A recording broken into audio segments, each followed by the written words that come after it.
we have so many things coming up here that I wanted to start the meeting off with a little bit of a change of agenda, and that's to have Sherry Ritchie, our events coordinator, tell you things to put on your calendar, where to be when. Go ahead, Sherry.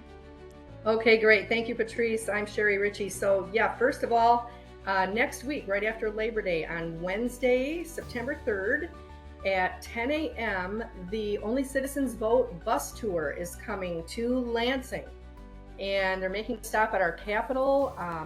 The address is 100 Capitol Avenue. Obviously, that's where the Capitol building is. However, the bus program is going to be on the west side of the Capitol, which we're not accustomed to. Apparently, there was some other event on the normal Capitol steps. We're going to be on the back side of the Capitol steps, and it's a huge area. It's very beautiful back there as well. So please come to that if you can. 10 a.m. You'll want to get there early to make sure you can park close enough. There's a ramp right across the street from the Capitol as well. So hope to see you there Wednesday, September 3rd at 10 a.m. for the Only Citizens Vote bus tour. The next event, our volunteer appreciation picnic, is taking place on Saturday, September the 6th, and that's going to be in Howell, Michigan at City Park. It's also known as Schofield Park. And that's going to be from 4 to 7 in the afternoon on Saturday, September 6th. If you haven't heard about it, if you'd like to come, you can contact me. Kelsey, if you can put a link in the chat, that would be great. She'll be working on that. And we'd love to see you there. And then on September the 9th, what day of the week is that? That's a Tuesday. That is the day of the hearing for the electors that have been challenged for what they did in the 2020 election. That's going to be taking place on Washington Avenue in the courthouse building. Also, I'm going to expect that there's going to be a House Election Integrity Committee hearing on Tuesday the 9th. So we'll see how those work together. But if you'd like to come watch that hearing process, it's going to be at the Capitol area on Washington Avenue in the courthouse building. Okay, thank you, Sherry. Appreciate it. You're welcome. Yeah, very helpful. Yes, now let's turn to, I don't see Lori Brock here with us. When she comes, though, hopefully she's joining us. She'll be talking. She's the person that single-handedly stood up to Gotion coming into Mecosta County and got signatures. She got petitions. She got the town council thrown off. She got the congressman involved. So hopefully we'll see her join the call. And if somebody sees her join, please let me know. Now, Isaac, would you please give us a heads up on what's going on with the QVF report and any planned clerk portals, and what are you doing there? I know you're busy. So the idea is that with the clerk liaison program starting up and with Alan leading the contact, essentially he's performing two functions. He's directly in contact with many clerks, developing relationships between MFEI and sort of what we're looking for, how we can help in some cases, and also reminding them of some of the requirements of Michigan election law. And then the second job he's got is, of course, finding people to help do that for him so that it's not all centralized in a tightly knit omni job. Now, one of the resources we've been building to help Alan with that task is we've been putting together a report. Let me pull it up and share it real quick. We've been putting together a workflow, rather, using Tim's data collected from the QVF through Check My Vote. We've been essentially developing the programs needed to automate a report pipeline where we can analyze, we can kind of mine the QVF data for interesting facts, facts that clerks might be interested in, and then present that in a form that's easy to access and practical to use. So right here, I'm just scrolling through sort of the header pages of a mock report for what we're going to be posting. Now, it's a mock report because we're not posting this exact document, but the document we will be posting is pretty much exactly the same. This just uses this month's data, whereas on the 1st or 2nd of September, we're going to be posting a similar document using the updated QVF data. Now, the basic idea of this document is that within the scope of 1 or 2 months, the QVF has registrations added to it, but the recorded registration date can be anywhere from that time period. You can see these skinny little red and yellow lines right here. That's the point of time where it should be marked as a recorded registration, but all of these other registrations back here are listed within the additions to the QVF for that month. So basically what that means is, yes, within the scope of 1 month, we had a registration added to the QVF that says it was created before 1980. That's ridiculous. And Wow. these graphs here give the statistics, some percentages, some extra details, and per county data of when these registrations were added. So some of the smaller counties, you can see there really aren't many offenders, and we've divided it into 2 thresholds. So there's some registrations that are somewhat late, and then there are some registrations that are really late. We've got 2 thresholds.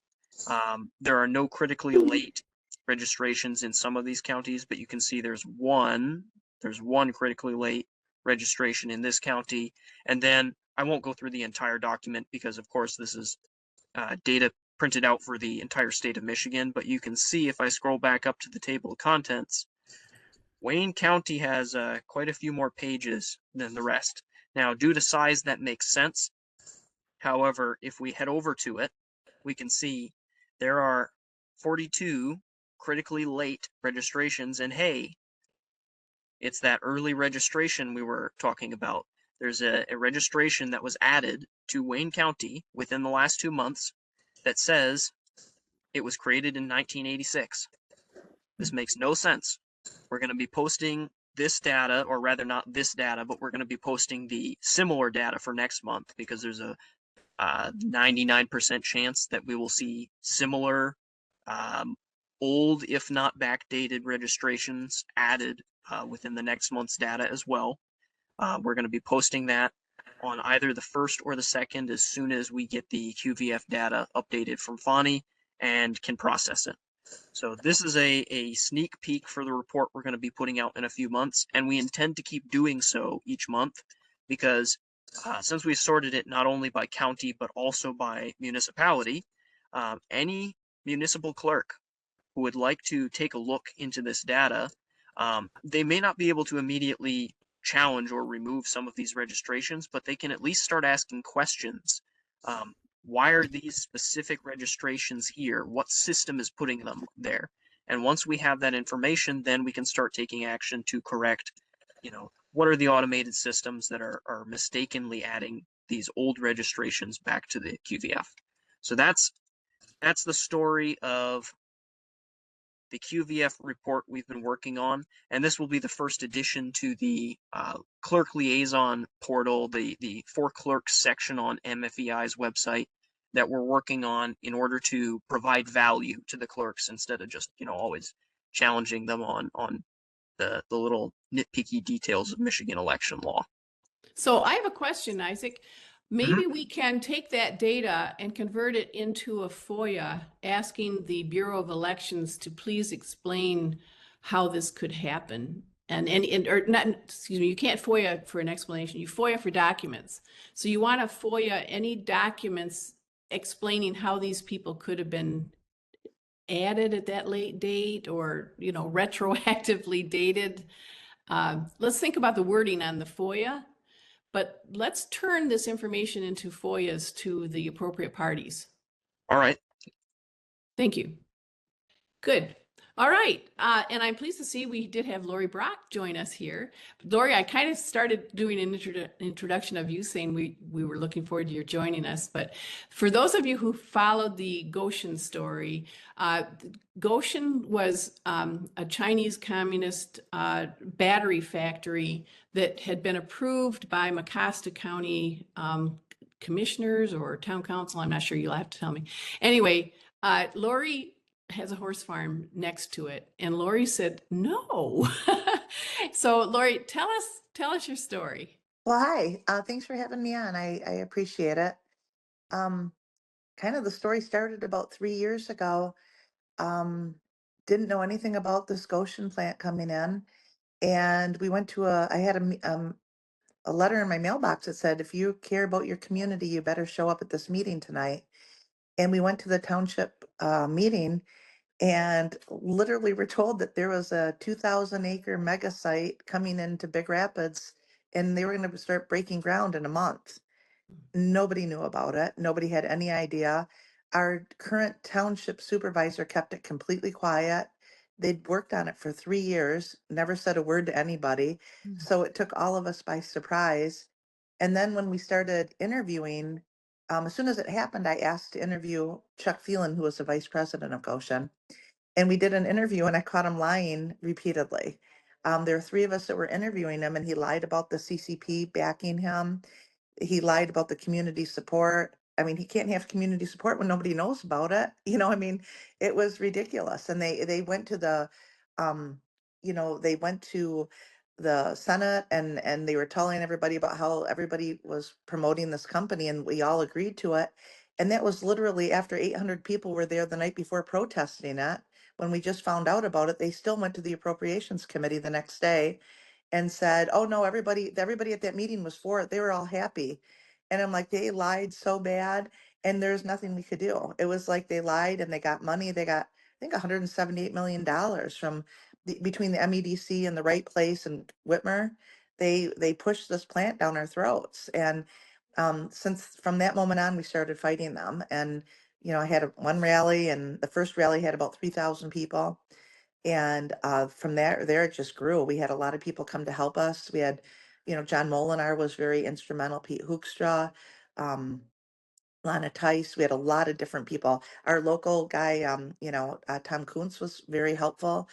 And I mean, we really had a state weaponizing the government against us. I mean, I actually had rural agriculture and rural development send me a letter stating that my farm was, they've escalated the farm complaints, which there were no complaints. I mean, I've never had a complaint on my farm. I have a beautiful farm, but they were trying to shut my farm down through the state of Michigan. And luckily Pete Hoekstra came, and we had the TV stations there, and I was very blessed to have all those people helping me, because without that, I think they would have taken my farm. And I think right now, instead of our beautiful land that we have, we'd be sitting on a 2,000-acre industrial mega site that they pushed through without the want of our community. And now, it went through, and it got pushed, and we pushed them back to I think they have 280 acres, plus or minus a little bit. But now we're in a huge federal, lawsuit with them, and it's costing our township hundreds of thousands of dollars to fight it. It's absolutely the most ludicrous thing in the world for a governor to push something like this down our throats when it was never wanted to begin with, never known about to begin with. And every time we did find out about it, we said we don't want it. And Goshen repeatedly said, if we're not wanted, we'll leave. Well, they're not leaving. They're suing us. It's horrible. So what we're trying to do is we're trying to help other communities join forces, so to speak. It's happening in Marshall, Michigan. It's happening in Indiana. It's happening in Tennessee. It's all over the place. So we're trying to unite everybody to fight Goshen, to let them know how to fight them, because we know how to fight them. They're dirty. They don't have clean CFIUS reviews. They don't follow the law. They just kind of come in and bully people. I mean, they bullied me so bad they threatened to kill my horses, and they did kill a couple. They poisoned two of them. They did whatever they could to make it awful so that we would stop fighting them. And luckily, our community was really strong, and they stood up and fought back. So we got really lucky on that. And we got really lucky that we had a lot of strong people and a lot of smart people with a lot of backing, that when they kept coming at us, we just keep fighting back. So I don't know. Do you have any questions for me? Well, yeah, when you and I spoke on the phone, you said something very interesting that really struck a nerve with me. You said that when you first interviewed with, I can't remember who you said, about the problem, he contacted you later and said, Lori, do you remember when you spoke with me? You were timid, you were crying during the interview. And when I asked you about that, you said, well, no more. No, You, no, it was what had happened is Brian Eaton from News Nation started following the story. And when it first came out, I was a blubbering, crying mess. I'll be the first one to admit that. He was at my farm, and I truly believed, from what Jim Chapman told me, who was the supervisor at the time, they were setting me up. They made it look like that my property was zoned industrial. It was never zoned industrial. It was always zoned agricultural. There was one corner on the property that was zoned commercial, but I owned that. So I knew that no one would ever put anything commercial, but it was never industrial. Well, they made it sound like the whole property was industrial, and he was the township supervisor. So it was kind of scary to have him, saying lies about me and lies about my property. And when the News Nation came out and interviewed me, I did. I was crying through the whole interview. And then, we got stronger. The longer we fought this, the dirtier they got, the harder we got. And their words don't mean anything to me anymore. I could care less what they say about me. I know they're lying. Um, and we just got stronger. And so Brian's been back repeatedly, and he's actually done a documentary of the fight through the whole. I mean, every couple of months he was coming back, going to our meetings, and getting video of it and everything. And he did say, he goes, my God, he goes, the transformation of you from then till now is amazing. And I said, well, they always say that God won't give you anything that you can't handle. I wasn't really expecting all of that, but we all have our jobs to do. And this is one of the times where we have to stand up and we have to fight. And once you fight and you stand up, other people will stand with you once they know that you're not going anywhere. And I think the biggest thing that we need to do is we need to empower people to believe that if one person stands up, and if you're strong enough to stand up once, more people will stand with you. It just takes one person to stand up and say enough. And then people go, wow, it is right. At first we were told there was no way that we could win. And I'm not saying that we won. I mean, we're still in a fight. We're in a battle, but we did recall the entire Green Township board completely, that they're all gone. Then we recalled most of the Big Rapids Township Board. Most of them are gone. And then we went after the county commissioners, and we got, I think, 5 of the 7 are on our side now. So we literally have spent years getting rid of the bad, corrupt people and putting people in positions that will protect our community and listen to the constituents. And I think that's and unbelievably empowering for people to know that they can do it. Because we were told over and over we can't. They said, you can't take out a community or a township. I'm like, well, we did. You can't take out a county commissioners. Well, we did.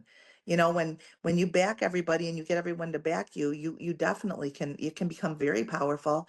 It starts with one person, then all of a sudden you've got 2, 3, 4, 5,000 people behind you, and then all of a sudden they're not getting these elections anymore, and they're not winning. And the people that are truly should be in positions that care about the communities are the ones that are running our communities now. And it's wonderful to feel that your community's safe again. Well, I think what strikes me is that you didn't approach this from an emotional point of view. You did it from facts. You did your research so that before you interviewed somebody, you knew the answers. And when they told you something that wasn't true, you just countered with the facts. And I Well, just think it's amazing that this is what America is all about. Is frontiersmen that stood up and were independent and valued their freedom. And it's not an emotional issue. It's a factual issue where we have the Constitution on our side. We have a legal system on our side. And as long as we have that, the individual can be victorious. As a matter of fact, Harmeet Dillon was recently at a conference and somebody asked her a question. She said, well, my job isn't to defend the collective. My job is to defend the individual. It just gives me goose pimples to think about it. Think about it that. is. It's very empowering. It's um when you think about the power that people have if they just stand up. This has been going on a while, that things aren't what we want, and everyone's like, oh, we don't want to ruffle feathers, we don't want to, people get mad. And I'm like, no, we got to stand up. And I said, if we're going to have something here, you have to be educated and you have to know what you're fighting. So when we first found out that they were coming here, there's a small group of us that got together and we researched Goshen, and we knew the answers to the questions before I ever asked them. And there were 3 of us interviewing them. And like one of the first most basic questions, it was funny because he's the VP, Chuck Phelan is a VP to Goshen. We said, we're wondering, with, it being a Chinese company, is there any connection to the CCP, the Communist Party? He goes, absolutely not. There's nothing. No, no, no, no ties. And I said, well, I got a copy of your bylaws right here. And he had a copy. Number 4 says you completely, pledge yourself to the grassroots Communist Party. And he kind of looked shocked, like, oh, shoot, I can't believe they have that. He goes, well, you got it all wrong. He goes, it's not Gotion Inc., it's Gotion North America. So it's completely different. I said, okay. I said, so is it different owners, different ideas, different everything? And he goes, oh, everything's different. I go, well, I got a copy of that too. It's the same, absolute same. And then, he got mad and they said we set him up. I said, I didn't set you up. I wanted to know the truth and you lied to me repeatedly. So that just set me up to know the guy's, every time he talks, he's going to lie. And so every time he would mention something, we would fact check it and he'd be lying. And so it was just a matter of showing the public all the lies and the truth. When you've got the truth in your hand, you can show, here's his video of him saying this. Here's the truth. Here's the paperwork that shows they're lying. And when you show people the truth and you're able to provide facts, pretty soon they change sides. Well, they didn't really change sides. They were never on Goshen's side to begin with. It was the fact that they didn't know about it, and we had to educate them as to really what they were and what they were trying to do in our community and all the lies they were telling. But I tell you, when these Chinese companies come into your community, they bribe a lot of people. They throw a lot of money around. They make a lot of promises to people. And if you're weak, like our people were very weak that were leading us, shame on me. I'd never been to a meeting before 3 years ago. So I can't be a hypocrite. I had never been to a meeting. I didn't realize how important they were until this type of thing happened. Now we go to all of them. I mean, there's not very seldomly is there a meeting that we miss anymore because we're like, we don't know what you're going to try to pull through, and we're going to be on top of it from now on. But we have a group of people that are watching everything that they're doing all the time.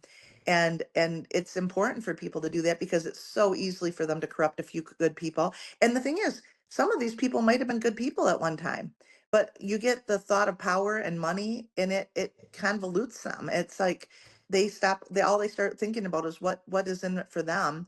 And they Well, start taking also, bribes and everything else. And I need it's to cut you, creepy. I need to cut you off a little bit, but I think it's important to keep in mind that sometimes people are willingly naive too. Yeah. And that persists because they want it to persist. So That's true. I really appreciate your coming here today, Lori. And we'll have to have you back. We'd like to keep updated on what's going on in Goshen. So No problem. thank you. Thank Hey, you so thank you much. for having me. I really appreciate it. Glad to have you here with us. Yep. Thank you. Bye-bye. So next up, let's have Alan Dunst is going to give us a clerk advocacy report, and then we're going to pop down to Meghan Reckling because she's short of time and she's here with us to talk about the Only Citizens Vote initiative. So go ahead, Alan. All righty. So make it quick and brief. Yeah. So first thing, I guess the main thing people need to know is that our weekly meeting has been moved from Tuesdays at 4 to Thursdays at 2. So an hour and a half from now. So that will be our new meeting time. And I think Isaac has set up the bridge and the WebEx for that. So that should be available to everyone who's interested. The most recent development has been the RCV introduction mailing to the clerks that we have on file at this point. At this point, it looks like we sent out about a little over 1,500 emails to various clerks. At the current time, the open rate is about 28%. The bounces and blocks is about 10%. So we need to kind of review that and see if that's indicating some issues there with the emails that we have on file. We've only got a couple people actually respond to the email at this point, but one of them was the Ottawa County Clerk, and I have an appointment with him in a couple weeks. So we'll be talking further on that and other matters MFEI. So I think that's the real big development so far from that. Thank you. Oh, go ahead. Yeah, I'm just going to say, in the meantime, we're still kind of coalescing around our approach, kind of establishing, I think, a two-pronged approach, but at the same time, trying to define, what are our resources, who are our targets, what is our purpose, what are our needs in terms of development of these of liaisons, because I've gotten some feedback that that's a need out there. So we'll be continuing to work on that, and hopefully we'll be seeing some substantive results shortly. So Alan, put your put the link to the meeting at 2 in the chat. And also, if anybody's interested in becoming a clerk liaison, please contact Alan, because the clerk liaison, as you may know, is the critical point between the data analysts and the clerk. So they're the ones that go in and say, hey, I've got these 16 people here that in our township that are deceased and they're still on the voter rolls. So here's a picture of their obituary. Here's a picture of their headstone. How about getting them off the voter rolls? That kind of thing. So thank you, Alan. Appreciate it very much. Now we come to Meghan Reckling. Meghan and I go quite a ways back, actually. She's in Livingston County, which is just a stone's throw from Ingham County here. And Meghan is heading up the Only Citizens Vote initiative in Michigan. So tell us about what's going on here with you, Meghan. Thank you so much. So there's a team of us. I think you guys had Paul on a couple of weeks ago, who actually, is chairing the committee overall. But we are definitely highly active in helping to make sure that we're following the proper processes, working with them as with the board of canvassers to make sure that the certification of the signatures are going to be good. But most importantly, before that, really working to make sure that we get the number of signatures that we need. So petitions went in the field a little under, just about 3 weeks ago. We started our collection efforts. It is going to be a mixed effort between professional paid circulators and grassroots volunteers.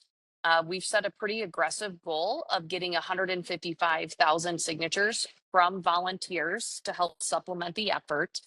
We need 447,000 signatures to qualify. But when you look at the challenges we're going to face from Democrats who strongly oppose this ballot initiative, other outside organizations that will strongly oppose this ballot initiative, we have set a goal of turning in 650,000 signatures. Our 180-day window would put us towards the beginning of February that our collection effort has to be done. However, it's important to note that we're trying to be the first initiative in the door out of the 6 to 8 that are currently out there circulating, because that forces the Secretary of State, the Bureau of Elections, and the State Board of Canvassers to hold us to the same standard that they're going to hold all of the rest of the initiatives to that get turned in. If we turn our signatures in last, it creates an opportunity for the Secretary of State's office to take their time in certifying the other signatures and certify ours, A, with a different standard, but B, what she could end up doing is certifying them for the November 2028 ballot instead of the November 2026 ballot. And so it's just really important that we collect our signatures quickly.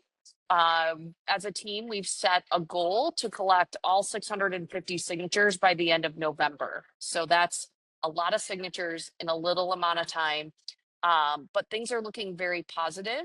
Our circulators, the volunteers that are out there right now, are getting really good responses. And you can definitely tell it's an 80-20 issue that's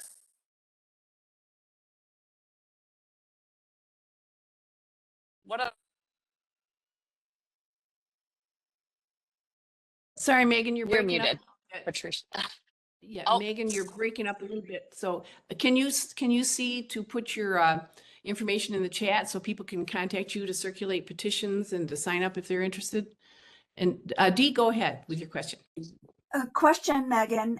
If we find local businesses who are willing to be pickup and collection points for petitions, do I just contact you direct?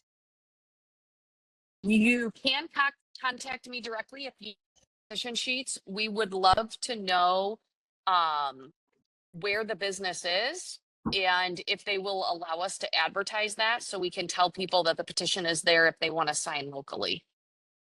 Okay, so I will advise you if there's a local business interested, and also advise the business that we want their permission to advertise. Thank you. Thank you. Yeah, we'd like to support you on this, Megan. So stay in touch and let us know how we can get the petitions and where you want us to be and how we can help. Perfect. Thank you. We've already sent out over 800 petition kits just in the first 3 weeks. So we've hit our goals, but we would like to be ahead of schedule. So helping us just get the word out there, letting the grassroots know. If every single delegate in Michigan were to collect 25 signatures, we would hit our goals. So that's kind of the milestone you hear us talk about often is, can you help us by committing to just 25, collecting 25 signatures. So people are putting their names and emails in the chat for you to pick up if you can. And yeah, we'd like to help. Got a lot of enthusiasm. Perfect. Got a very active group here. Thank you. I appreciate it. Thank you. So I want to actually move to another ballot initiative, ranked choice voting, which is out there getting petitions. And Darlene is leading the charge here in Michigan for us. Darlene, you want to fill us in on what's going on with ranked choice voting? Sure. So yesterday at our WebEx RCV meeting, we had two guests from Oregon, Rochelle Long and Steve Dennison, both county clerks. And what they talked about was that their state House of Representatives had a House Bill 2004 is what it was, the bill number, to adopt RCV in their state.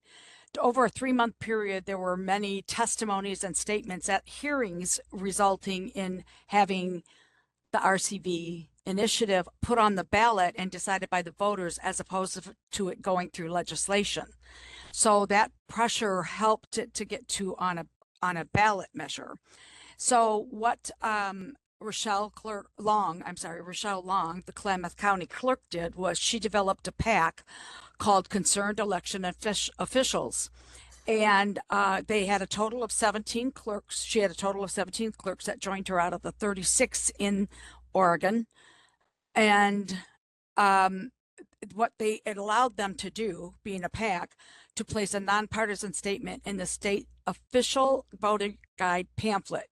And what they could say was just facts and the hardships and negative effects on ranked choice voting, but they couldn't state for or against. So at the 2024 election, where it was on the ballot, it was voted down 60% to 40. So they did quite a lot of work as well as others, but the statements I've heard out there is this PAC really did help in making that win. So Rochelle and Steve has told us that the biggest issues they wanted to point out was the lack of transparency in voting counting and the problems with audits after elections. Another big issue they brought to light is that in Michigan, we have multiple, we told them how many systems they asked. We have ES&S, HART, and Dominion. And so that will be fine for our first tally, your first vote that you do. But after that, it goes to the Secretary of State. All the files from all the counties have to put them through one database to run the final algorithm. With multiple systems coming in from the different counties, it's going into just one system could prove to be difficult. So, and it may not be feasible. It may mean that we have to upgrade all new machines throughout the state. So that is a problem there with cost. The other thing is a system and transporting. In Maine and Alaska, they use a courier system that takes all the ballots from every county and send them up to Lansing. So could be a problem when we have couriers taking them. We don't know what that kind of thing is. So the implementation, though, is very expensive for ranked choice voting. They did say that they had done a cost analysis, which I don't have yet. She was going to send that to me. But in Alaska, they went up 328%. And they said it's not just that initiative one. It would be every election after that, because you're going to continue to have education. You're going to continue to have the different kind of ballots printed and everything else that goes wrong with it. So they're not covered by the state. They're covered by the jurisdictions. And this could be very much a hardship for the cities and towns in Michigan. And one other thing I just wanted to bring up. So it was a very good talk. We've learned a lot from them. The other thing is on the Rank My Vote page they had last week. This week in 1920, the 19th Amendment was passed, which gave women the right to vote. Just like 105 years ago, we have a chance to reshape Michigan's democracy. This time, by giving every voter a stronger voice. Ranked choice voting means more choice at the ballot, more civil campaigns, and leaders elected with true majority support. In reality, when ballots get eliminated from the counting process, they neglect to point out that those votes are not used in the final tally. And the tabulation, the first tabulation, shows who has the majority support. So ranked choice voting alters that majority by running the ballots through further tabulations, which creates that manufactured majority, not a truthful majority. So the simple fact is ranked choice voting, Rank My Vote is not telling the voters the truth about how ballots actually work. Any questions? I'm not seeing any hands, but that was a great presentation. Thank you so much. You're welcome. And people, maybe Jeff, if you get a chance, if you could put the link to the report that we published on this. I really call it a groundbreaking report because other people can use it to reference. It's based on facts, just facts. And for one of the facts is that ranked choice voting is not new. It was outlawed in Michigan in 1919. Yes. And then also it was adopted in Ann Arbor, and it was such a horrible mess that we retracted it 2 years later in 1974 and 76 or something like that, in the 70s anyway. So thank you. Yes. Patrice? Yes. I'm sorry. This is Shelley, and I do have a question. Okay. So that is amazing. That information is not being shared. Darlene, you are incredible. Is there anything in writing that we could share as we're going around that talks about that it will be consolidated after the first round? Because we're having really good success going around with our printed palm cards, but I would love to know where we can find writing on that. I have that currently in my PowerPoint, but I was going to add, I'm making a couple of new flyers or cards to distribute, and I was going to add that to that as well. Okay, yeah. I guess I'm just asking, like, is it documented somewhere? Okay, so in the proposal, it states, this is the wording that it states, is that will be decided by the legislators, how they interpret how the ranking will be completed.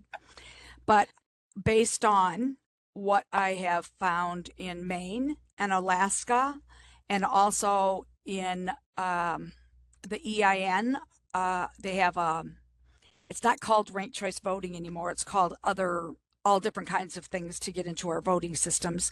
I can't remember the actual name of that exact reading, but they have even said that that's what it would be, is to have it go to the Secretary of State, because they would have to do the calculations. In Maine, you have when theirs are done, they do a televised or video stream to watch the tabulation.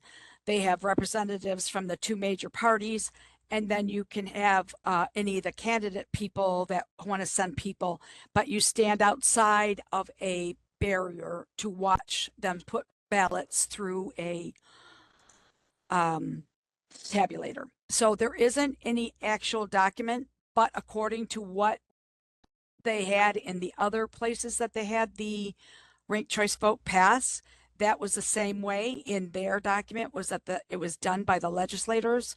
And so that would be the way that they would do it. So we're expecting, if it should pass here, that it would also be done the same. I Thank doubt. you. Okay. Yeah. Oh, thank you so much. Okay. Thank you. And I put into the chat the link to the document you're seeing on the screen about ranked choice voting that Patrice was referring to earlier. In addition, if I can have 1 minute, Patrice. Well, no, if that's all right, let's put you at the end if there's room, okay? Because I don't want to Okay. give short shrift to Seth Keshel. But first of Oh, all, right. I want to recognize our All-Star of the Week. And this all-star person has been with us for a long time. He actually was very instrumental in writing the report on the roles and responsibilities of county boards of canvassers. And this was so important because, as you may remember, the Secretary of State did a video where she said, if you fail to vote, approve the elections, we will come for you. Well, what we thought was important was that people know what the law said, rather than just portions of the law. So we created a report with Bryce's leading it, and it was very effective and very helpful. It's also in the Michigan Fair Elections Library. So it's my pleasure to award today's award to Bryce Metcalf. He's from the North area, and he's a forester and does fabulous work. Oh no, and he's waiting in the library. Bryce got bumped off accidentally. So Bryce, we're glad to have you here. I'm just now acknowledging you as All-Star of the Week. So thanks for joining us, Bryce. There it is. There's the booklet, and it's very helpful. If any of you are thinking about being a county board of canvasser, that's the book to go to. Yeah, I guess I got to start reading it. Got to start reading it. Yep. Jeff is running for office. So now I'm happy to introduce Seth Keshel. He came on board with us a while ago, but many of you have known Seth from before. He's actually from Arizona, and he's helping us in dealing with or getting to know how to spread the message to veterans as well as other targeted groups within the underserved voter community. So Seth, tell us what you're up to. Well, Patrice, thank you for the introduction and also the opportunity to speak today. Hello, everybody. Good to see you all again. Before I get busy with what I wanted to say, I created several resources on my Substack, which I will send over to Patrice for distribution, about ranked choice voting. 10 really good reasons to be against ranked choice voting. I speak to the layperson. So that's one thing I think President Trump's been successful in doing, is speaking to the layperson. So rather than getting too technical, there's some really good reasons, not just, and also history, people that have repealed ranked choice voting, which used to be called instant runoff voting. But there's some really easy ways to help people understand this. All right. As for what we're going to discuss today, veterans outreach it's not as easy as I expected it to be.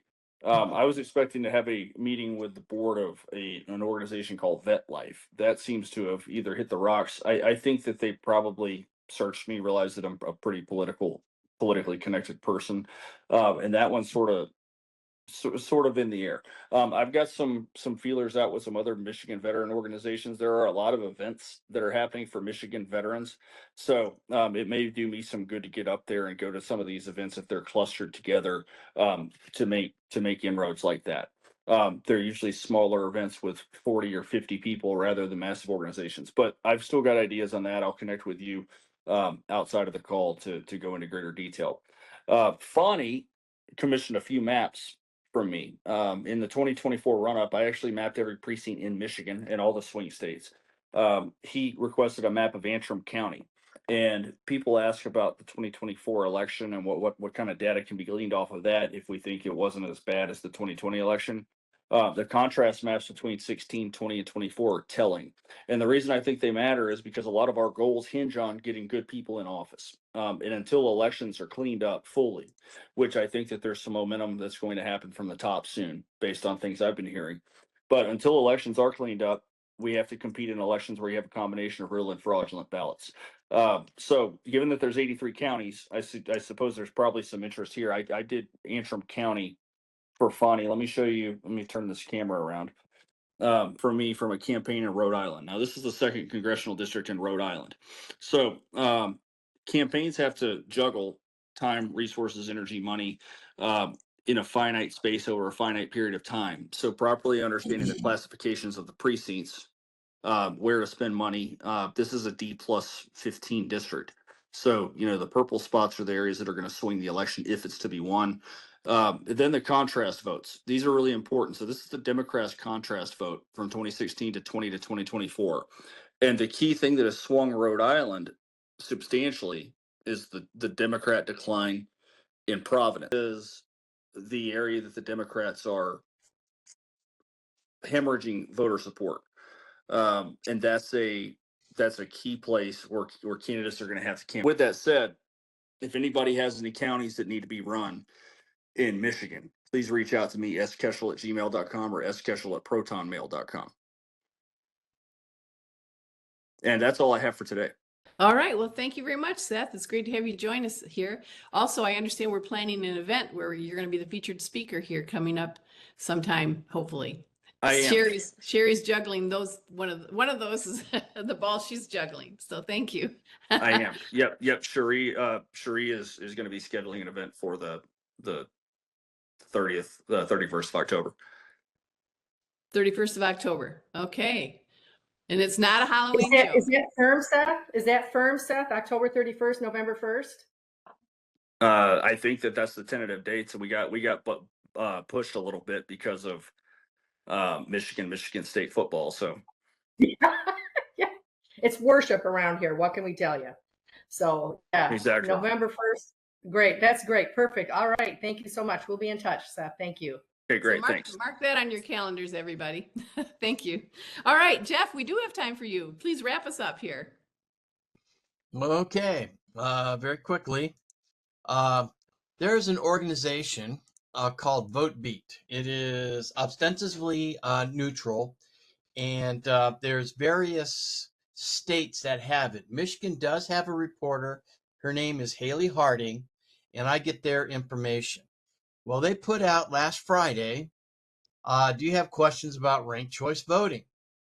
And what they want to do, and you can see here, is that you can put some questions out there.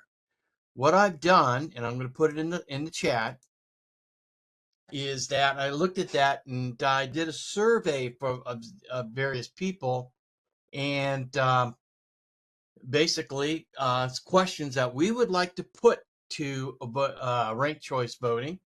To VoteBeat about ranked choice voting and see how honest they are. And so there's some questions like, the governor of Alaska just posted an editorial about ranked choice voting versus regular and endorses regular election. What's the opposing answer? And then something in process, how do recounts and laws work at each round? Describe the process. And then something about, voter completing a ballot, like, what happens if I don't rank all candidates? Well, your vote's exhausted. So I'm going to put these two documents into the chat, and I welcome anybody to take a question and submit a question to ranked choice voting. It's very fast, just a couple of buttons, and then your question itself. So I'll put that in there. And I see Bryce is on right now, Patrice. Yes. Yeah, Bryce was here and then he got bumped off and now he's back. So Bryce, in your absence, you were awarded the All-Star Award. So we're really pleased to have you here with us. And would you like to say a few words?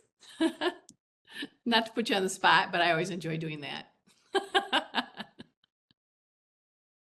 I think you're muted though, Bryce. All right. If you get unmuted and want to say a few words, Bryce, you're welcome to. All right, let's open the meeting up. We've got 7 minutes. Let's have comments for the good and the order. Are there any issues or any topics you'd like to bring up?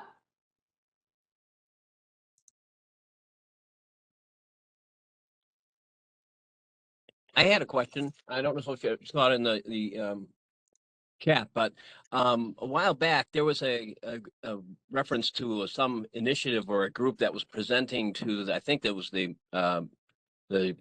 state county clerks at that conference in Mount Yes. Pleasant, and I think Justin Robach was associated with that group or that effort. I wanted to get the name of that so I could do further research before my meeting with him. I have to dig up the email. I'll forward it to you, Alan. But basically, what it is what you would call, I think it's called Just Elections or something like that. It's an organization. When you look at the website, they want to convert the election apparatus from an elected position to we'll call it a professional position. So, i.e., would no longer like Secretary of State would convert, that she would lose that responsibility. And there's something called Board of Electors or Election Director. Wisconsin and North Carolina has it, where a quote unquote professional person would run the election. I can find, I was distracted by other things, but I will forward you to that. Yes, Allison put a big thumbs down. That's right. The less you make a bureaucracy accountable directly to the voters, the worse it gets. So anyway, he is part of that initiative, and I will send you the email that I found out about that after this meeting. Great. Thank you. Okay. And Thank just you. FYI, I submitted the total vote from Wayback Machine to you, Patrice, to Jeff. And if you could forward to Christine, that would be fantastic. I've also got New Mexico data. I'll be adding it to what you need in order to pursue this through the ERIC venue. Wonderful. Thank you very much. Appreciate it. Yeah, it's amazing what happens when if you're not involved in any of our committee meetings, I really encourage you to get involved in a committee meeting or two, because a lot of times things come up among the members or the participants that lead us from one thing to the next. And it's always enlightening. The knowledge base among the people in this group is just astounding. And when people share something and somebody else says, well, I've got this information, and pretty soon you've got a whole issue, and then you've got the evidence, and you've got everything all rounded up. It's just a matter of putting it together. So thank you. And thank you, Bryce. I can see you. I hope you're able to get unmuted, but it's very nice to have you here with us. And thank you for your service. Appreciate it. All right. Thanks, everybody. Have a great week. Oh, yeah, have a wonderful Labor Day weekend. Bye.